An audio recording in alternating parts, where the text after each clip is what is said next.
Hi, friends. Welcome to The Catch Up, a podcast where I meet and explore the thoughts of some cool-ass people. Support your boy by hitting that subscribe button and tap that like button if and only if you like the video.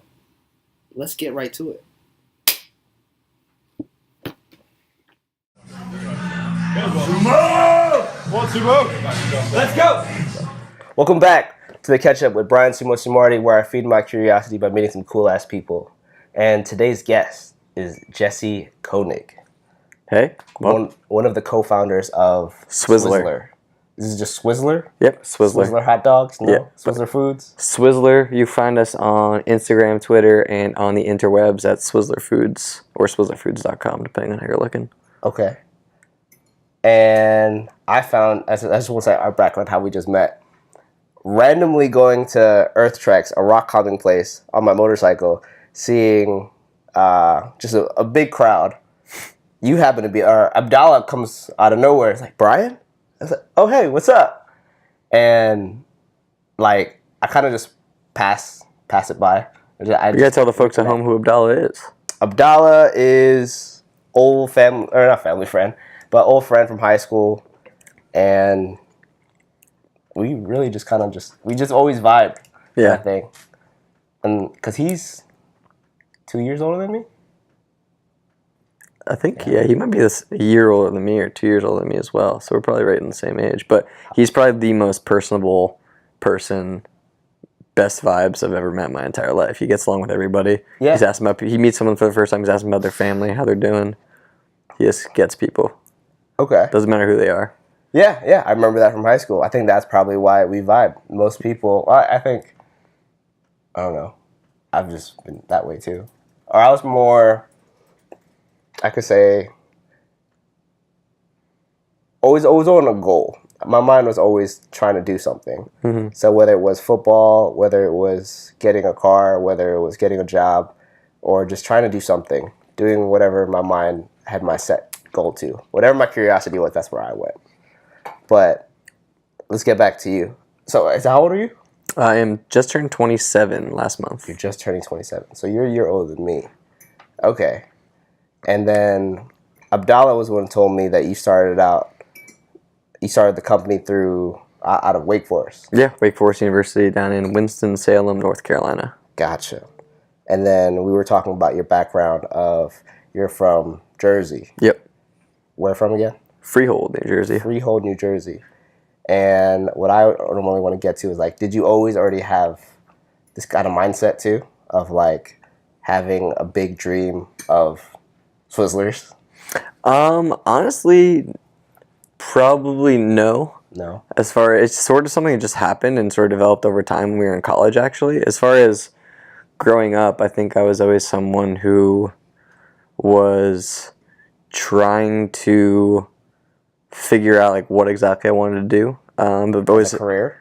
Not as a career. I mean, I was, on one hand, sort of following the traditional path and doing what was expected. Like, I was always trying to get good grades and was an achiever in that way, but also would try to find, like, the path of least resistance and, like, still be able to have fun and do stuff with my friends and just figure out what the goal was, especially in school and stuff. It's like, how do you get the A, or how do you do what you need to do with the teachers, like, do what you need to get done, and then find a creative way to get there, which maybe isn't actually studying 8 hours a day or whatever some people were doing in high school. So you were, like, more on the efficiency side, so you were like you'd be okay with a C, B student kind of thing, or you were shooting for those A's? Like, I was shooting for A's, okay. But it was something that was like check the box and then move on. It wasn't, like, super important. It was more about get the A.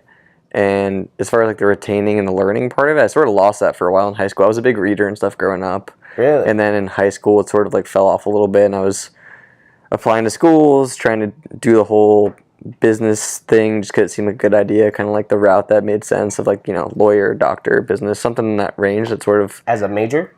Originally, when I was applying to schools, I looked at, like, the undergraduate top 25 business schools. Okay. And it wasn't that I had, like, this huge passion for business. I had done, like, the lemonade stands and stuff growing up. I'd always been like, I've never heard that. Like, I mean, I've heard of it, but I've never seen any, or I haven't talked to anyone who actually did it. we did we saw small ones, more like in elementary school, would be like making paper footballs and like selling them to like other kids, and just like always just trying, not so much that I was like trying to get by or feed myself, but just like something that was fun to do that I enjoyed. And so business naturally sort of like made sense. It seemed like it checked all the boxes of like what successful thing I'm supposed to do. So I applied to all these schools. Luckily got into probably the one school out of all the ones I applied to that wasn't just a direct into the business program thing. It was a liberal arts institution. So there was a business track, but you would apply in your sophomore year. So you were forced to sort of take the general classes and do a bunch of stuff that was more in like the liberal arts, humanities type realm. So I was taking the prerequisites for the business school, like accounting and economics and calculus, but then also having to take like sciences and English classes and politics, all this kind of stuff. Okay. So that worked out really well, and then getting kind of into how Swizzler came into it, sort of continued to pursue this business path. Thought I'd end up back on like Wall Street in New York after, because I was from New Jersey. It seemed like a natural, like, you know, go to school, enjoy the whole college experience, go back, be in the Northeast, kind of where I grew up. But the more and more I learned about business, like quote unquote dictionary business, the definition that really struck me was in an econ class in sophomore year. It was like, business is an entity in its pursuit of profit. That was like the definition we learned in econ. Okay. And when I learned that, I was like, I don't know if that feels right for me. Like, I think it should be more than that. It's not just about profit. Yeah. Okay. And then in an entrepreneurship class later on down the road, I think it summed it up much better. It was like, they have entrepreneurship class? Yeah, we took an entrepreneurship. Actually, Swizzler started in an entrepreneurship class. Oh. The idea was a little bit before it, but like the first execution of it was through a class project, actually. That's dope. I think I left before that happened. Yeah, no, it was something that so we're doing I was doing the finance thing, ended up realizing I didn't really want to go that route, ended up deciding to drop my major and do English because I really enjoyed the classes and like kind of the... English as a major? Yeah, I ended up being English major and entrepreneurship minor. Okay. Studied abroad, met a buddy abroad, and we were kind of talking about... Where'd you go? Spain, Madrid. Okay. How long? For one semester, so it was a few months, like 3.5 months or so. Gotcha. And we were on the same path of like not really excited about applying for internships and doing the normal like, let's go get the job all of our friends are getting and telling us when they're getting into the working world we knew like, hey, this isn't that sweet, but like I have a good paycheck. Yeah. So we decided to procrastinate and try to plan like trips after graduation, and we need to make some money. So we had this idea to sell food on campus because the food on campus wasn't great. We didn't have like a huge passion for food or hot dogs even. Mm-hmm. I'd worked in some restaurants in high school and stuff, and always was like kind of had jobs and things around summer times. So did I. Yeah. Yeah. I did 4 years of Noodles and Company. I'd recommend, being in food service is like definitely an awesome learning experience, but just like hard work and meeting people from all sorts of backgrounds, and most people in it are either A, like a grinder, or B, super passionate about it, maybe both. Yeah. So it's cool to meet people from different backgrounds who are kind of doing that thing, but had this idea to do something with food because we wanted to solve this problem for our friends and ourselves, and we had this idea for spiral cutting hot dogs and thought it would be like a different thing that would kind of stand out. Spiral cutting. Can you explain that? Yeah, so hat here, if you can see it on the screen, you can see it here. Yeah. So we spiral cut the hot dogs. The idea is like more of like a practical point is that it increases the surface area. Okay. So if you did like a math problem, and we had our friends who are engineers do this back when we were in college, like it's like 350% of the surface area because it opens up and you get the inside and the outside. Yeah. So for a hot dog, the best part is that first bite on the outside where it's like kind of crisp. Yeah. And the inside's got that fleshy like mystery meat. Yeah. This was something that was like, oh, you can get that same crisp chargo flavor all the way throughout, and there's more room for like toppings to fall into it. But the biggest thing that we were excited about was like it looks different, and it was very apparent that it was like something different. So like we wouldn't call it like a hot dog, it's a Swizzler or something different.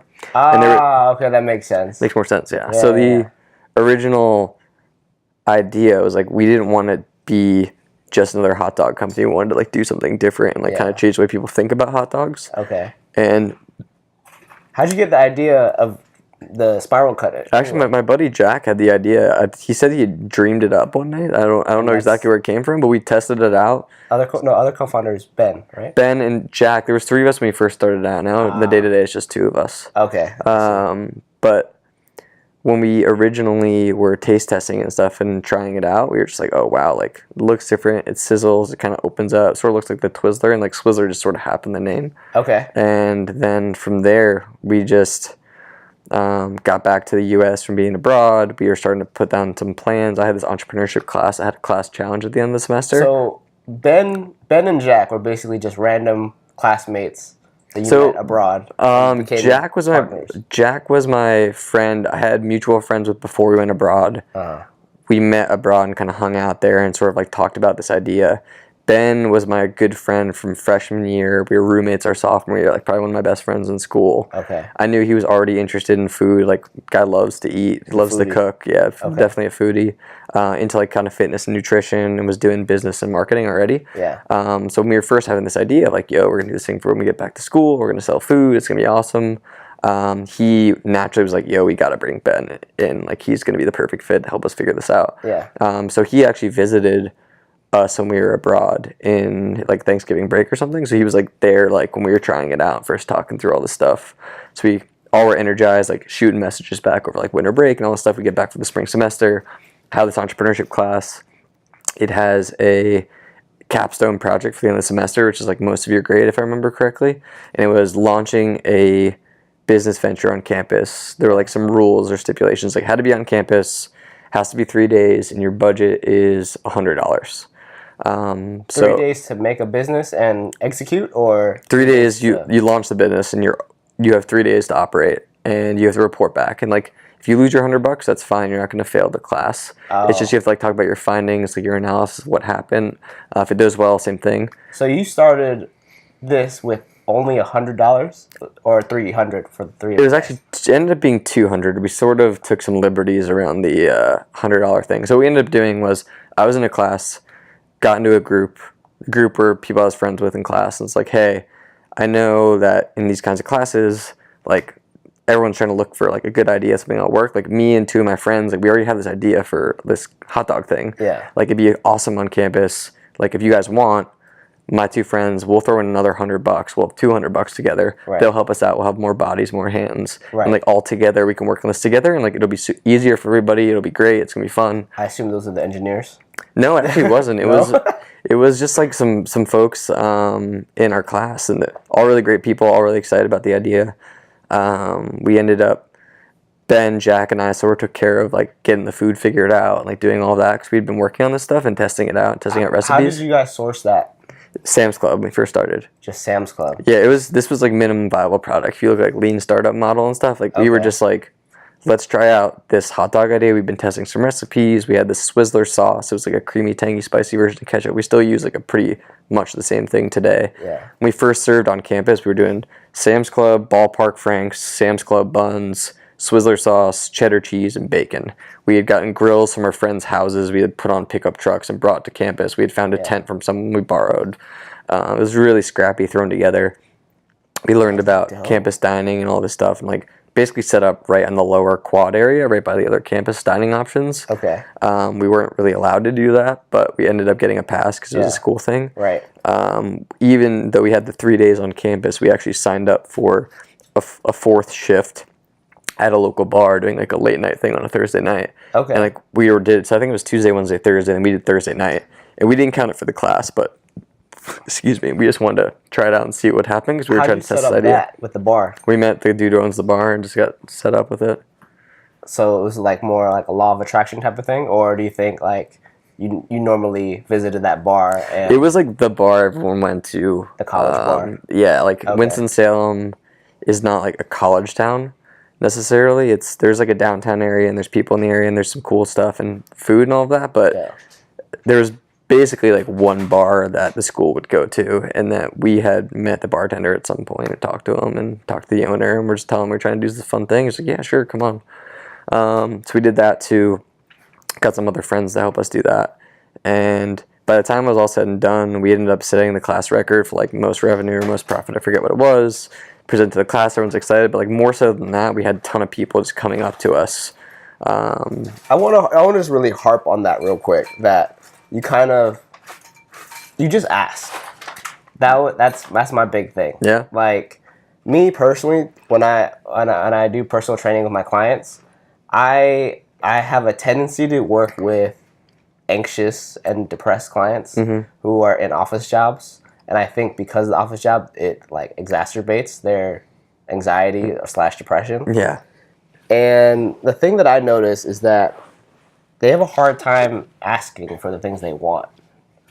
And I think that you and I both know is just like, if you want something, you kind of have to just go for it. Well, it's one of those things, like, if you don't ask, the answer is already no. So, like, Right. there's no reason not to. Yeah. And, like, fast forwarding to 4 years into our business, Yeah. that lesson has been branded in our brains over and over and over again, because there's so many situations where, whether it's trying to negotiate with a vendor or a price or trying to make something happen, like, you just have to ask. You have to find the decision maker and ask them. Margins and whatnot. Okay. And you have to be strategic. You shouldn't just like ask something from someone that you know they can't deliver on or it's not possible. Like you have to ask and also like come with solutions and ideas and try to make it happen and work as a team kind of thing. Yeah, if you can find like a mutually beneficial situation where it's a win-win, or even better, a win-win-win, where like it's a win for you, win for them, a win for the community of the environment, or whatever the other kind of third bottom line is for you. Yeah. Like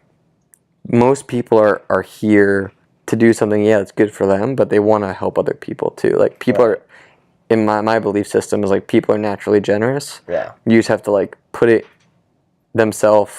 yourself in their shoes and really understand the situation and try to figure out like what is it that is holding them back and how can you try to make that as easy of a lift as possible.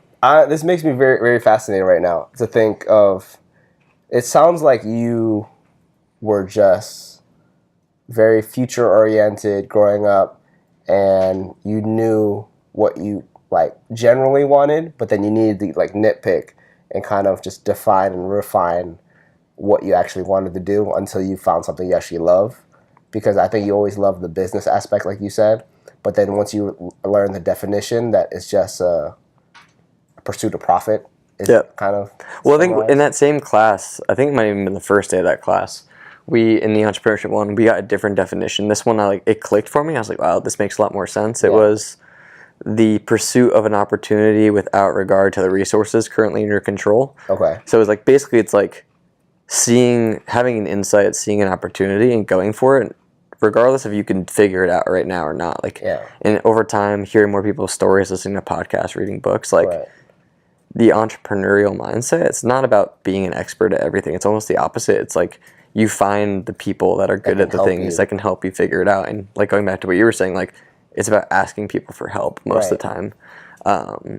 And I think what I liked about entrepreneurship versus like pure like corporate business or like banking or stuff that I was thinking about originally, like nothing against that, some people love it, was I felt like in entrepreneurship you can sort of define what value is for you, and profit always needs to be a part of it, because if you're not profitable, you're not going to be able to stay in business, you can't create the other value you want. Right. But you can define like, hey, it's not just about maximizing profit. It's not just about maximizing quarterly earnings every single quarter. Because I think that's the problem we have today is like you get to a certain size of like success of a business and then like you're dictated by the market and you're forced to grow and make bad short-term decisions instead of making better long-term decisions that are going to be creating value in the way that you or the people you're a part of have a part of this, vision, define it. Yes, I think that was a perfect way to say what I think my problem with kind of society and kind of the growth of scaling is, and I think it's just ego.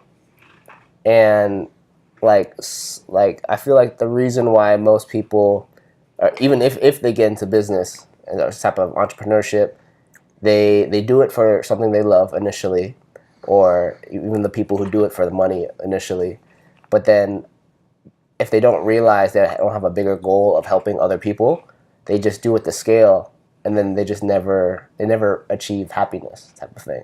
Well, I think it's hard. Like most people, not everybody, but a lot of people in the U.S. at least, like grow up, you play sports, you are supposed to get A's in your report cards, you get told like these are things that like make you successful. Yeah. And like it becomes very clear like there's a scoreboard.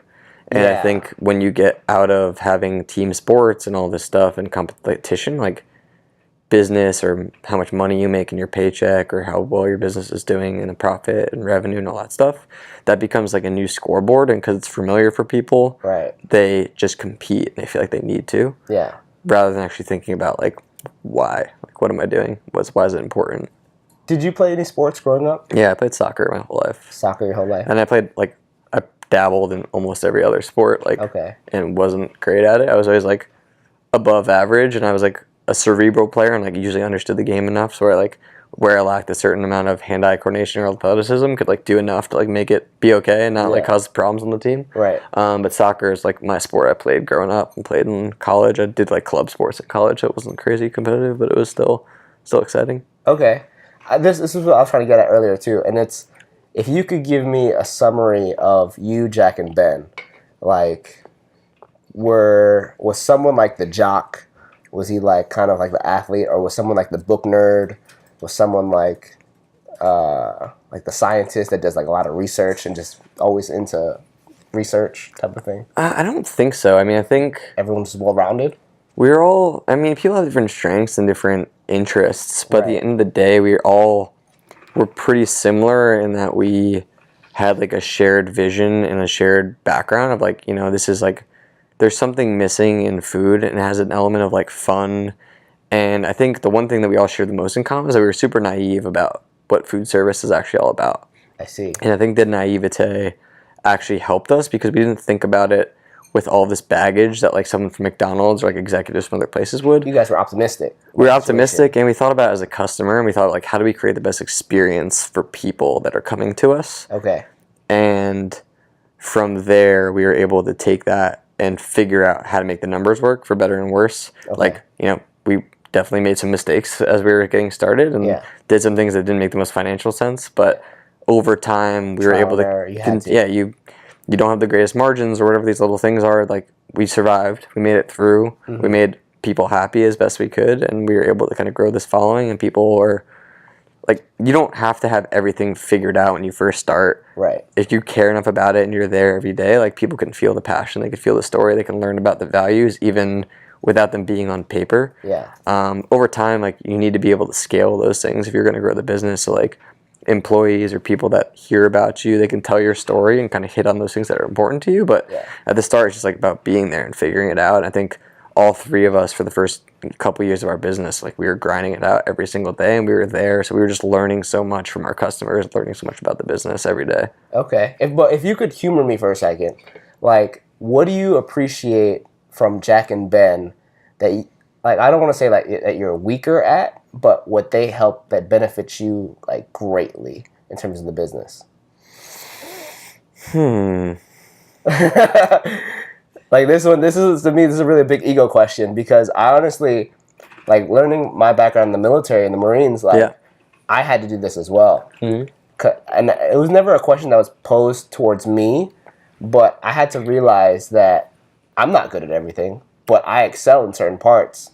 But in order for me to get the mission accomplished, I needed someone to be more of a people person to like help me gather my guys, or I need someone to just another like my what do you call like my go-to, my right-hand man type of guy. Yeah, like, for sure. someone I can just rely on. And like I wonder if you had like any type of like, I don't want you to like really categorize them, but like kind of, you know what I mean? Yeah, I'm trying to think through like I think I got thrown off for thinking through as like the jock book nerd, like trying to think through it in like stereotype stuff. I'm trying to think like in like skill sets or in certain things. I think Jack from day one was just like super passionate about our product, which was always something I really valued. And just Jack like, was the foodie? Ben's more of like the traditional like nutritional or like the menu development, but as far as like creating this product and creating this idea around like the spiral cut hot dog and stuff, like The design. having that original vision and the aesthetic of like what that's supposed to be, like that helped us kick this whole thing off. And that's something that's He was like a visionary kind of? He saw it? was able to figure that part out around the hot dog and where we're at today, okay. and kind of helped us get off the ground that way. The And- creative kind of, you could say. yeah, in some ways, yeah. Okay. I think Ben, and I see this more like day by day, he's super practical. Like, he's someone that can kind of like really jump in the situation, understand what's going on, and where I can sort of get my head in the clouds a lot of the time, like he can sort of find that good balance of being like, wait, maybe we should think about these things because they're really important. Yeah. He's also has a ton of strengths around the just like food service and operations components. Like a lot of these things make sense to him. What did he do, like, prior to Swizzler, in order to know that knowledge? Honestly, it's just, I think some of it's innate. Like he's always really been interested in food. Okay. But has been able to, like, as we've grown and developed, been able to like really pick up on a lot of these skills very quickly. And I think a lot of it just has to do with like the things you're interested in, you're ultimately going to like be the most successful at. Right. I think the way I balance that out from the other side of it is I'm more of like, I can turn on that extroverted people person thing. Yeah. Something that I have a strength for, I think, is like, for when it comes to people, I can connect dots pretty easily. Like when I meet someone, I immediately think of like 3 people that they're either like connected to some way that they might not think about, or like how like they could help each other. You're kind of like an equalizer, or someone to bring. You're the bringer together. You're the people person that I need. I like to be, yeah, and I think I'm really interested in like culture and a lot of parts around building the business that way too. So I think while Ben can focus a lot of his energy on, you know, the food and the product and like some of the practicality business parts that are super important, like the operations. Yeah. That it allows me time to like think more about sort of big picture, like what ideally I hope for the customer experience or the employee experience or some of these things. Okay. And you know, how we can meet the 1 or 2 or 3 people that are going to help us get there. Gotcha. And go out and be the person to like make that ask even when it's uncomfortable. Like, yeah. I've gotten to the point where like it doesn't faze me. Just someone says no, it's fine. Right. I've also realized through experience, like anyone can do this. Is most people, if they don't answer your first email, or your first text message, your first call, like they're just busy. Yeah. And it's nothing against you. People's egos get hurt so easily. Like I've been there too. Yeah. But it's like it's nothing against you. Like people have other stuff in their life. You're not their top priority. Okay. And just like I get emails from students or people I'm talking to, and I miss emails too. Shit falls through the cracks all the time. Yeah. And I really appreciate when someone pings me 2 or 3 times and says, hey, like, just want to bring us to the top of your inbox. Like, hey, just want to follow up here. Ah, okay. Yeah, and I say, hey, my bad. I know you sent me 3 emails. Like, it's my fault. I had a lot going on, and I just pass over this. Like, how can I help you? Or like, let's go back to what you were talking to. Okay. I think most people like, they want to help, but they have other stuff going on, not only in their business, but in their lives, their relationships. Everyone's got their own stuff. Right. So I think that's been... So you could say, I'll bring it back, it would be Jack is kind of the creative. Like I said, he brought the idea of the Swizzler. For sure. Ben is more, he lives in the moment, kind of figuring out, being practical. And then to kind of boost your ego without, I don't know, boosting yourself too much. What do you think what you bring to the table?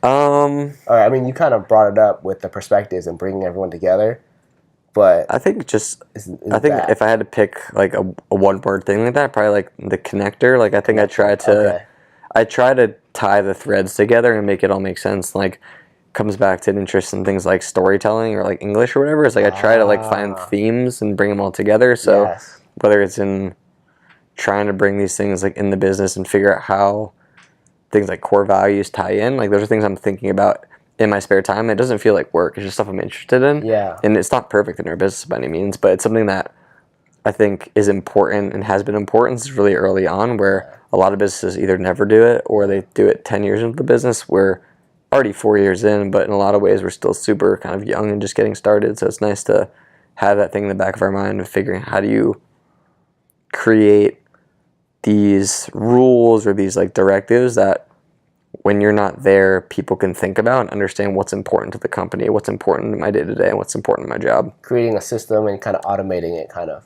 It's sort of like system and automation, but it's like bringing like a human component to that. It's like bringing like... Without being a robot. Yeah. It's like how do you get people to put the customer first, or like to take care of their teammates, or to be transparent and authentic. Like those parts, we want a system that allows people to express themselves at the most like human level, like connection stuff, like encouraging people to like open up, like do the things that they naturally should do, but they, in other situations might get punished for, like another job, like the depressed office worker you referenced earlier. Like it's like maybe not in the handbook or the employee guide. Yeah. But somewhere along the line, they learned by either getting made fun of or embarrassed or something childhood past that kind of was very or in the office culture, like someone kind of challenged them in a way and they didn't like it and they felt uncomfortable, so they like stopped asking questions. They stopped. Maybe it happened in school. Like it could happen a lot of times. Okay. So I think like trying to challenge those things up front and welcoming people into our business and be like, hey, this is what's important to us.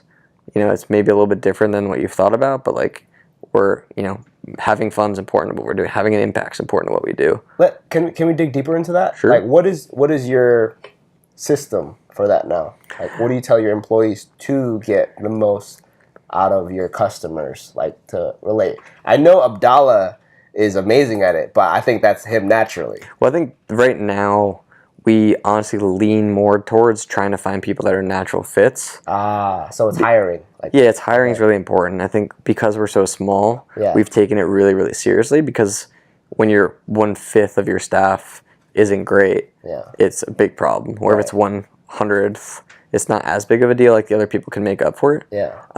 So I think we don't have the systems all figured out quite yet, but we have a good understanding of what we're looking for in the roles we're trying to fill. And we do our best and spend a lot of time making sure that they are the right fit, or if they're not, trying pretty quickly to resolve that within the first couple of months. And food service is notorious for having really high turnover. And we've been lucky enough to have some people who've been with us for multiple people over a year, multiple years, or you know, have been excited to talk about like their future and what they want to do at Swizzler, like, you know, 5 years down the road. That's what's awesome about us. So we're trying to figure out ways where we can, you know, paint a picture of where this thing is going, and as we're going, kind of create more of these like core values and things that are important to us, and make sure they're set in stone from day one at this early stage. So as we grow and more money gets involved, investors get involved, egos get involved, we have like this golden sort of rule of, you know, this is what's important to us. We make decisions based off of these things. Do you guys have a mission statement by any chance? It's not like a formal mission statement. Like right now, what we're really excited about is that we are ultimately, we think, trying to change the way that people perceive fast food. And I think it started out with this idea of like old dog, new tricks, and around the hot dog. And we had this spiral cut hot dog, and I think we left the listeners hanging at you know, we're in college, had this minimum viable product Sam's Club thing, but you know, after we had some success there, we did more research and realized a food truck would be a great idea and a way to test this. And when we started actually getting the business put together and thinking about what's important to us and what we ultimately wanted, and realizing the impact that we would have on the industry, like, you know, livestock and the food industry, grass-fed beef and humanely raised meat became really important to us. So we started using grass-fed, grass-finished beef hot dogs, which are extremely hard to find, from day one with our food truck. And when we did that, it really all kind of clicked that, like, you know, it's not just about a classic hot dog, like, and try to make a better version of that. It's about how do we make like our own best version, highest quality, you know, really great sourced meats, locally baked bread, making our own toppings, trying to do our own like creative spins on different flavor profiles. Like locally baked bread. Yeah, we use a bakery out of Maryland right now called Leon Bakery, and like out of Hyattsville, Maryland. We get bread delivered fresh every day. We use a local purveyor for our burgers, like grass-fed beef burgers. Right now we get grass-fed beef hot dogs. We do almost all of our toppings we make ourselves in our kitchen in DC. So would you say like you're one of the biggest difference makers of your hot dogs is that you kind of don't have the mystery meat? Like I think it's definitely a pretty big factor. It's hard to like put a finger on it. It's different for every person. Like some people are just coming for the best tasting hot dog, and you know, we think grass-fed beef generally does also taste better. We think spiral cutting hot dogs generally makes it taste better. We think having a really good relish or sauerkraut or these classic things makes it taste better, or having flavors you never thought about on a hot dog, like caramelized onions and whipped herb goat cheese and black pepper honey and canned jalapenos. Like I can't lie, that hot, I had the Leonardo da Vinci. Yeah, like we make our own pesto for that. We use fresh mozzarella cheese. We use tomatoes. First for me. That was the first. Yeah, so we try to bring all that stuff together to create like this really awesome experience. And then like you experienced talking to Abdallah, like we really, really emphasize the customer experience and like treating people right and hospitality too. So whether it's him or whether it's a student who's helping us out just part-time, or whether it's one of us at the window or one of our people on our team, you know, it's how do we make this person feel awesome and make sure they get the perfect order and take care of them, make sure they have a good experience too. Okay. So, well, let me ask you, like, what do you see? I know, like, Abdallah, and I can, like, imagine he would be, like, your perfect employee to be, like, a server or, like a face that you'd want to have with your company. But what do you look for, or what do you see in potential employees that in like that candidate stage? It's something we're still like refining right now, and it does depend a little bit based off the position we're hiring for. Like if someone's going to be joining as like a team member, we try to start everyone at that like base foundational level because we think it's really important for them to like learn the ropes from the ground and work their way up. Yeah. But in that, you know, definitely for people that are super friendly, people that have a personality, like it doesn't matter what they're passionate about, but they care about something, they like to talk about it, and they're someone you could kind of bring in the room and enjoy their company. There's some cool stuff that we have learned from other people that do a really good job, better job than we do. But just like, how do you replicate like that gut feeling you have about somebody? And like there's like 3 examples that we have heard from the guy Danny Meyer, who started Union Square Hospitality Group in New York, and Shake Shack ultimately kind of came from that. But they use this thing where they will do 3 different scenarios. One is if this person came over to your house for dinner with like your girlfriend or best friend or parent or someone you really trust their opinion of, you sit down for 2 hours, you have dinner, you talk, they walk out the door, like what's the first thing that person says to you? Is it, oh my God, that person's amazing, they need to come back? Or is it like, what the fuck is that person just eat at our house for 2 hours? Like if you put yourself in that position, it's like, oh shit, like I can think about that, and I can like have like a gut feeling about that. Or, you know, think about like the Yankees and the Red Sox scenario of like, you know, you have this big rivalry, a crosstown rival, a food stall, and you find out you made an offer to this person, and you find out they went to like your rival. Are you like pissed? Like, fuck, like we needed that guy. Like they're really going to make our team awesome. Or you're like, you know what, I'm kind of relieved. Like they can have them. Like they're not that great. He wasn't that worth it. Yeah. Or whatever. Okay. Or she. And the last one is in food service specifically. Like if you had a server, or like for us, like at the food truck, if we had someone like Abdallah, like on the window working, like talking to a customer, we had like a food critic from the Washington Post walk up. Like would we be like, oh shit, like I wish it wasn't Abdallah that was on the window, I wish it was someone else? Or are we gonna be like, hell yeah, like it's this person, they're gonna be hold it down, this is great? And like if you can put yourself in all 3 of those situations and say yes, yes, yes, like you found the right person. If you're hesitant about one of those things, you have to like dive into that and figure out like, what are you worried about? And some people, they don't open up the first time you meet them, and some people develop and grow and change over time. But a lot of this stuff, like our gut and our heart is a lot smarter than our head a lot of the time. So like sometimes you do need to like follow your first instinct, or if something's not working out, follow that instinct right away. Because we've been in a lot of situations where something isn't working, and we try to make all these excuses and rationalize why it's like could be better, how it'll change, but you know ultimately it doesn't, and it just like causes more problems than it's worth. Well, I'm thinking about this now because I can see you're very good at relating people to like the main point, which I noticed earlier when I first walked in here, is that you're just very efficient and you know how to connect the dots. What did you do? Like, did you travel when you were younger to do that? And I know you said you were an avid reader growing up. Did you read a lot of books about different cultures, or? Man, I've done a little bit of traveling, like studied abroad, where I was able to get an awesome opportunity to travel around. I did like some service work in like Honduras and some places in college. Is that like Peace Corps stuff, or? It was like a nonprofit that was building schools and stuff, but like ended up you'd be in this really remote village, meeting like awesome kids and people in the community, and just like kind of helping out with like building schools, or like tutoring the kids, all this stuff. So just like meeting people with like very different backgrounds, like learning about like kind of like what brought them to where they are today, and like empathizing with their situation. You know, some people are in an awesome spot, some people are in a rough spot, but like where are they when you meet them? Books definitely help, I think.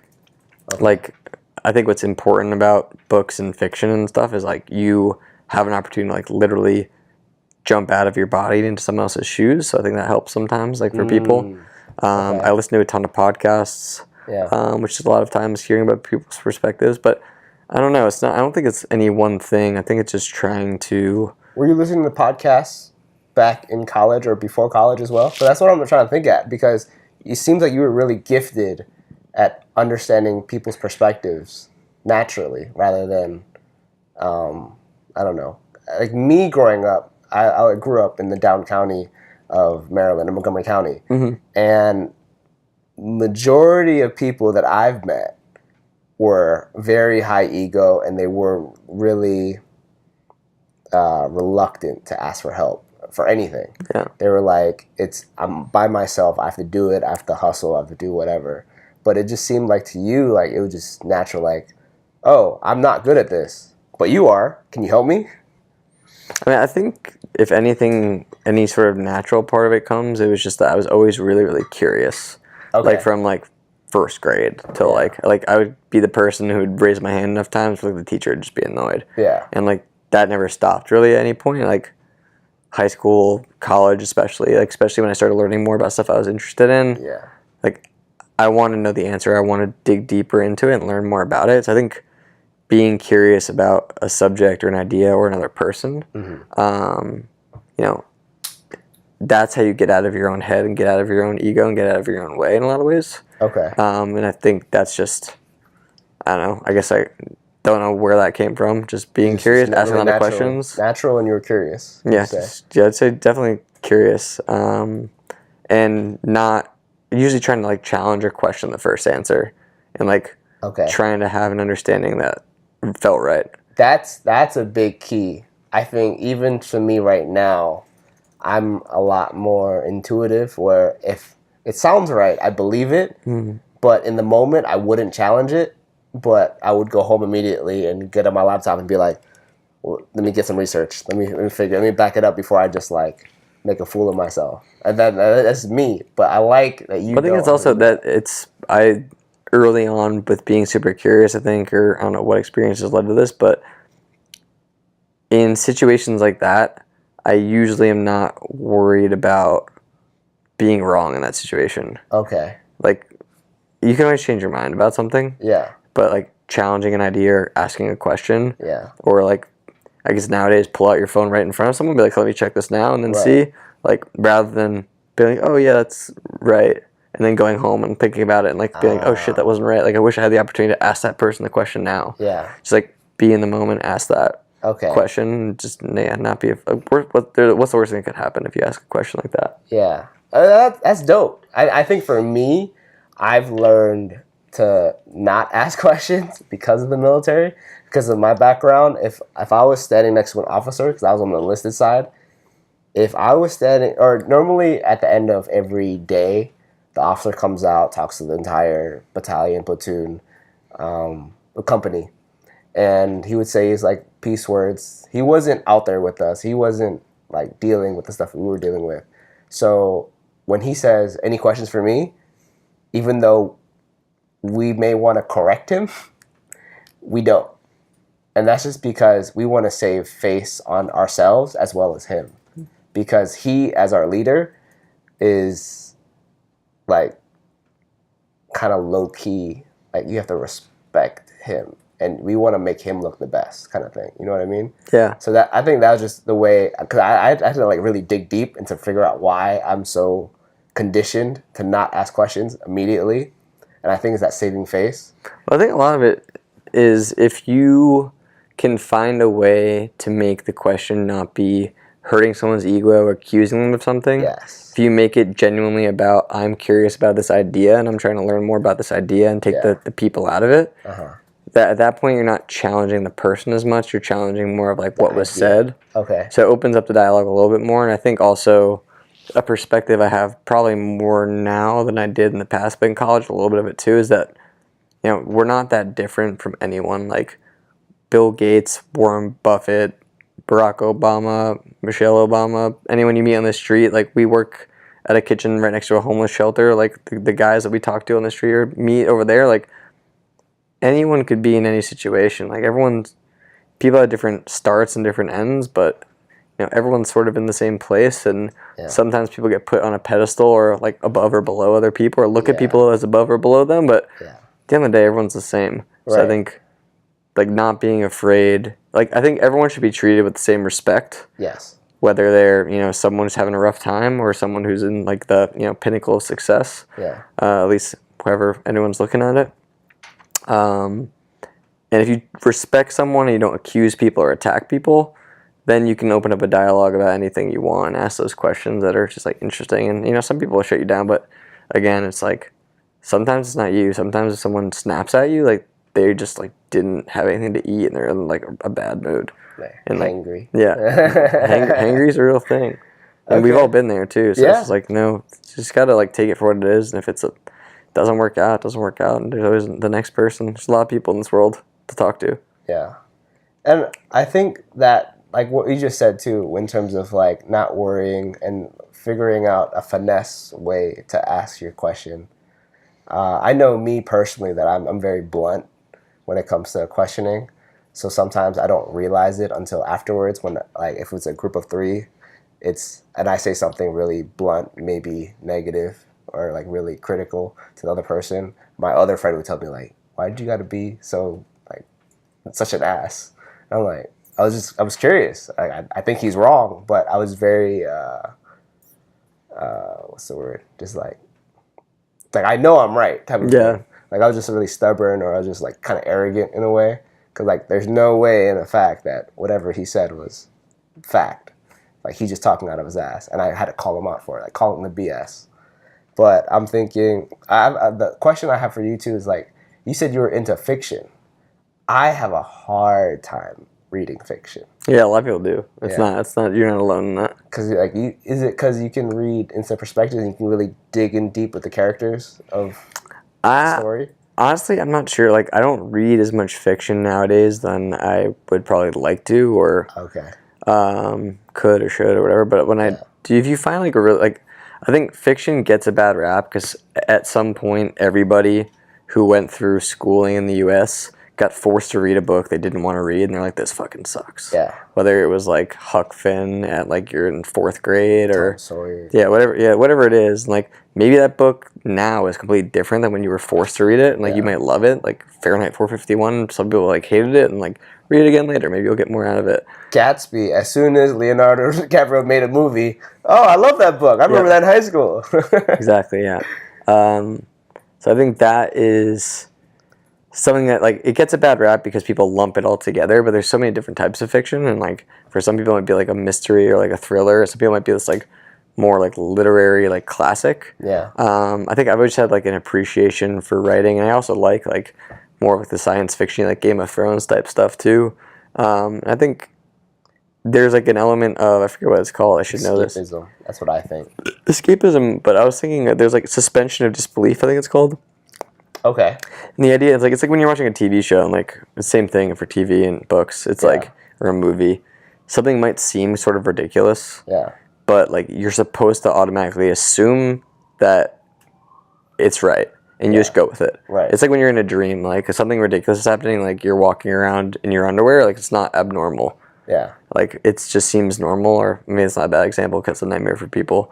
But if you're doing something, you're talking to someone famous that you wouldn't be talking to, or you're in a place you shouldn't be. Yeah. Like you just believe it because you're dreaming, and it just seems right. It's so vivid. It's lucid. Yeah. Okay. But in a book, like if you are reading a book and you get into it, you sort of just go with it. You believe you're just a bystander in whatever situation is happening. You stop thinking about your opinion about it, and you just start getting into like the mindset of the person that you're hearing about, or their dialogue and all that stuff. So I think.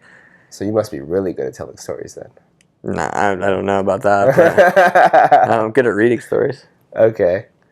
It kind of brings me into another thought, and this is more of just like an abstract thought, and it's my thought about delayed gratification.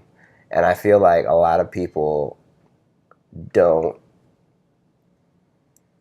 like it, or they don't know how to appreciate it. Mm-hmm. And I feel like in entrepreneurship and most things in life, the best things are delayed type of thing. Like you have to work hard. If something came easy to you, it might be nice in the moment, but it'll go away just as fast. I want to know your thoughts on that. I think relating it to entrepreneurship or like business specifically, Yeah. and I think it's interesting because sometimes you can do the wrong thing but have a good result, or do the right thing and have a bad result. Give me an example. I don't know of a good example. Let's see. I'm trying to think of something related to our food truck, or like our business might be helpful. Okay. Or like if you're picking stocks, for Okay. example, and you pick up the newspaper and you hear about Bitcoin, Yeah. and it's someone, this author says like it's the hot new thing that you respect because he's like a journalist about stocks. Okay. You buy the stock and it shoots up 500%. You make a ton of money. Is that confirmation bias, or do you think that's more of? Well, I guess it kind of is a delayed gratification. Well, I think what I'm getting at is like, so that's like scenario A, right? Yeah. Next time, the same author writes about a different topic. Okay. I don't have a good like specific here, but that you're like, okay, that process I used last time, Yeah. I listened to this guy, I invested, I made a ton of money. Yeah. I invest you do this it again. time, you do it again because like that's the rule. It must be success. Like that is, That's your good luck charm, or yeah, whatever it is. good Like luck system. it works. It's a system that works. I'm going to follow it. Yeah. This time, exact opposite result. Okay. It's like businesses, like a founder can, a venture capitalist can invest in this firm, and they can think that they are the master of all things investment, and they are the best. They might even get lucky twice in a row. Yeah. And they have this huge ego about it because they think they've done it all right. But you find that maybe they just got really lucky. Maybe they just happened to meet the right person, the right unicorn founder, the right opportunity came across their desk. Yeah. And it was all just complete luck. But now they think that they have this skill set they've built or this toolkit they've built that works. They're going to keep applying that same thing. Yeah. And they're going to start getting into this like pattern of, oh shit, Yeah. like it should have worked. I'm going to keep doing it though because I know I had this big win, Stubborn, and they just keep kind of attacking it the same way, and they're going to have these problems. So I think what's interesting about the delayed gratification thing in entrepreneurship is like most people, when you dig into like the successful people down the road who start businesses or create a huge impact, like they usually have had failures early on. They've usually learned from those things. Yeah. And then they've kind of just persevered through the ups and downs, and trend in the right direction, and finally got to the point. Right. Everything seems like it happened overnight. And going back to the example, I know I mentioned Danny Meyer from Shake Shack earlier, like people heard about Shake Shack 5 years ago, whenever it was, and assumed like because started. no, it's just got I think it IPO'd like 3 years ago, but it became like a household name in the last 5 years. Yeah. But they don't know that, it actually started, 10 years ago or whatever it is, 2004, I think it was, 2005, as like a hot dog stand in Madison Square Park. And then it grew into like this first location. And they were there for like 4 years before they opened their second location. They were there for another year before their third location. Then they blew up to 50 units and an IPO and $1 billion, all this stuff. Yeah. But they don't even know before that whole, 10-year saga, Danny Meyer was in hospitality for 18 years. It's like, people assume that like they hear this like the confirmation bias. They hear about these people that have done these things that they want to do, and they try to copy those behaviors, but they don't realize like you don't just jump into and become this person. You have to like gain that experience over time and put in the hard work and learn the lessons. And okay, I see what you're getting with the delayed gratification. it takes an element of understanding people's backgrounds. I think that's another reason why I built the podcast, in order to get behind. Well, I feel like I'm an early investor because I see the potential in people, and like I feel like whoever I interviewed on my podcast, they will be successful because of just my gut feeling. Hey, I hope so. That'd be awesome. And then like hopefully like down the road when you guys get famous, people are gonna look at, oh look, they were on the catch up like 20 years before they blew up. We'll check back 18 years from now and see where we're at. You brought up Danny Meyer a lot, and I wanted to ask, like, do you have a model, or do you have someone that you look up to in terms of your business plan structure? No, you kind of just went on it with it as you flowed. I mean, we definitely have not invented what we're doing. Like food service in general has been around forever. Right. Burgers, hot dogs, fried chicken sandwiches, French fries, soda. That stuff's all been along years and years and years. But was there someone that you looked up to, kind of in like, not let's say structured, but kind of like he kind of did it like this. It's kind of, or maybe it might be like a philosophy. Do you follow someone's philosophy? I think we're still developing our own philosophy over time. Okay. And that's something that we're going to keep developing and trying to figure out. Yeah. That being said, there are a ton of people that have been influences on that. Yeah. Okay, that's what I'm getting at. Yeah, Danny Meyer for sure. Sticking in kind of food service, like what the founders of Sweetgreen have been able to do is pretty amazing. Sweetgreen, okay. You know, the salad people, right? Yep, they started out of college, basically at Georgetown University, and just like found this thing they were super passionate about and kind of pursued it out. Oh, so they're local? Oh, they're from DC. Yeah, I mean, they went to Georgetown. I'm not sure. I think one guy is definitely from New York. I forget what the other two are from. They started their first store on M Street in Georgetown in 2007, I want to say. Okay. And then, you know, now they're at 50 or 80 units or something like that, and they're doing a lot of really cool things. Michael Lastoria from Man Pizza, he has been able to do some really cool stuff around kind of making an impact in living wage and in building a brand that has to do with more of like a lifestyle. I'm trying to think of other like companies that are really cool. I think along with that, there are obviously like so many people you can learn from outside of the industry, and people like Tim Ferriss have been a huge influence because you get to sit in on a podcast and listen to him talk to like the world's experts across all sorts of things, and sort of like naturally I start jumping towards all these parallels and connections of like things that are similar or different, or like what you can learn from it. Right. I don't know. I could. There's a whole bookshelf of people over here I'm trying to look at and steal some ideas. But there's a bunch of people that we could attribute that help to throughout the way for sure. Okay. Now this is where I dig into my own thoughts into summarizing everything we just talked about. And my favorite question I always like to ask my guests is, who are currently your top 5 people that you're closest to? And then do you think you're the sum or the average of those 5? I'm trying to think about that. That's a good question. Yeah, because I feel like your answer might be different from my average from my past 33 others. I think my girlfriend Emily, someone I spend a lot of time with. Okay. My business partner Ben. Yeah. See him every day. I'm trying to think, because work is such a huge part of the day to day right now. Yeah. I'm trying to think through who I probably spend most hours with during the week. It is probably people related to the work environment. It might be the founder of Union Kitchen, Colin Gilchrist, has been a really cool influence, learning more about his story and what they do with their business. Our team is awesome. Guys like Abdallah and Valerie and Wilder and Kev and people that are on our team. I learn different stuff from them every day, not only about business, just about life and being good people and caring about what you're doing. How many trucks do you have? We have technically 2 food trucks and a farmer's market set up, a van. Okay. One of the food trucks is off the road right now. Gotcha. We're sort of shifting gears and probably going to sell that one and focus more on the restaurants and stuff going forward.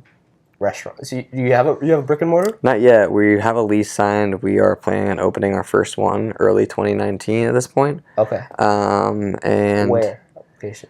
Arlington in Ballston is the first location we have a lease for right now. Okay. And yeah, so that's kind of step 1 in the journey, and expand the menu, really test some of this stuff out and see what's next. So it's an exciting time. Okay.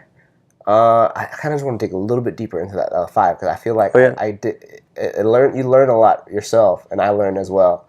So you said your girlfriend, Ben, and your other teammates in the rest. Oh no, Cullen. Cullen. Yep. Yeah, Cullen. To me, it's really apparent for the last 2. Normally, your top 3 is a given, no matter what. Normally, the previous guests have been their parents, and normally a significant other. And for you, it sounds about the same.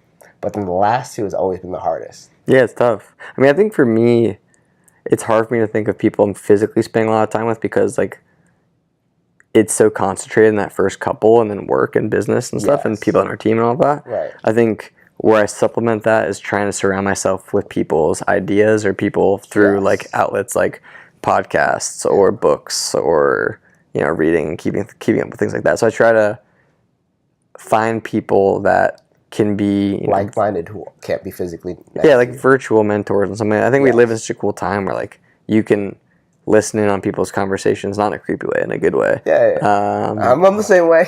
Or pick up a book, and you have like all the knowledge at your fingertips just on Google too. So like there's so much to learn out there. So I put a big value on learning. So Okay. I definitely am always trying to find. So you're currently always like your 4 or 5 would be like a various amount of people, like a big.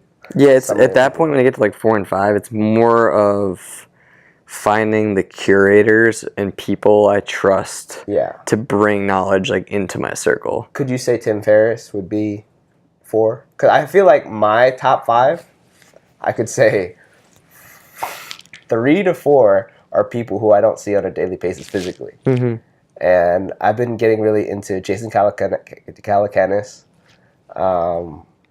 Jordan Harbinger, Tim Ferriss, Jocko Willink, and then Joe Rogan. Actually, probably top 5. Those are the. I was gonna say, yeah. Do you see one of those on a daily basis? That'd be kind of cool. No, none of those I see on a daily basis. Yeah, because I think one of my physical friends, kind of, he comes in and out. Like the buddy I tell you, who's the ENFP that complements my ISTJ. He comes and goes because sometimes he's still developing, and I see that he's trying to develop his skills to be like me. So once I see that, I kind of like push him to the side. I let him develop on his own. But at the same time, I have to realize if I can't talk to someone physically, I have to just dig and just soak up as much information as I can from people that aren't around me. Because I find that I think because I'm not as extroverted, I have a hard time relating to certain people. So if I can get it through podcast format where someone else can be extroverted, yeah, it's easier. me, yeah, I'm just like, all right, bring it on, bring all that information, and I'm just relating it. And then I'm really good now at just commenting on like YouTube, Instagram, Facebook groups, and then kind of just digging deep into people's stories. It's like, oh, how did you do X, Y, and Z? Or what do you think about this? And then that's when I kind of just build thoughts, and then I kind of just disappear. What's cool with the podcast format now, like you have an outlet where you can ideally like find those people and like find a way to connect with them in a one-on-one format and learn more from them directly too. Exactly. My biggest thing, I think, I wish that I had my other buddy. I said earlier, I think I did 4 years at Noodles & Company. I did, within my first year of Noodles & Company, like at 18 years old or 17 years old, I became a shift manager. Wow, that's big. Yeah, because all I really wanted, I just wanted a car. Yeah. I was just like, I'm working. I knew that was my goal. Yeah. But then because I worked so hard, my manager promoted me, and I was like, hard work pays off. Sure, okay. But then it led me to hire one of my good friends, John Raimundo. He actually became a general manager and who is potentially looking to be an area manager for Noodles Company around the Baltimore area. And he was the one who's most interested in this podcast when I told him I met you and Twan from Full Wheels. And I'm trying to figure out if anything he would want to ask. Because he's more of like a practical guy. Yeah. He would be more like Ben. He wants to know like, how did you start it? What's your kitchen look like? Yeah. Yeah, I guess. Yeah, those are important things. Definitely, people that are in the biz definitely will dig into those details. And we get into such a habit of like going into restaurants, like peeking behind and see what's going on. But if nothing comes to mind, just let him know. Hit me up. We'll discuss whatever he wants. Okay. Yeah, for sure. All right, that's awesome. I think this is a good way to wrap it up. Leave anything. I think you said it earlier, but bring it back again. Social media handles or anywhere. Yes, social media is at Swizzler Foods, SWIZZLER Foods is plural, or SwizzlerFoods.com. Personally, feel free to shoot me an email at Jesse, JESSE, at SwizzlerFoods.com if you have any questions. I'm not always the best on the social medias, but I do try. But otherwise, appreciate any of y'all out there listening to our conversation. It was a pleasure talking to you. Yeah. Glad we met this past week. Thanks for coming out. Yeah, glad we caught up. Social media wise, or where can people find the truck? Like, where's your next stop? Best place to do that is to follow us on social media because our schedule changes every week. So Okay. Instagram and Twitter are usually the most up to date. We post our schedule every Sunday about this kind of the week coming up. Twitter is always kind of updated as things are going on. We do like mostly you're in DC, but we do all sorts of festivals, private events, catering, and stuff. So we'll be around. Or if any of you all want to have Swizzler at your next gathering, let us know, and we will find a way to make it happen.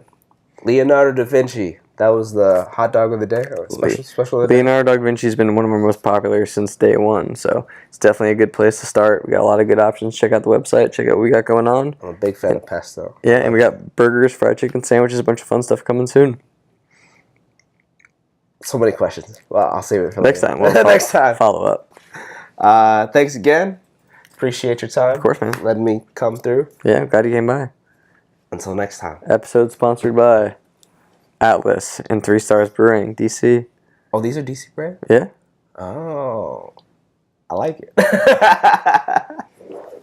Goodbye.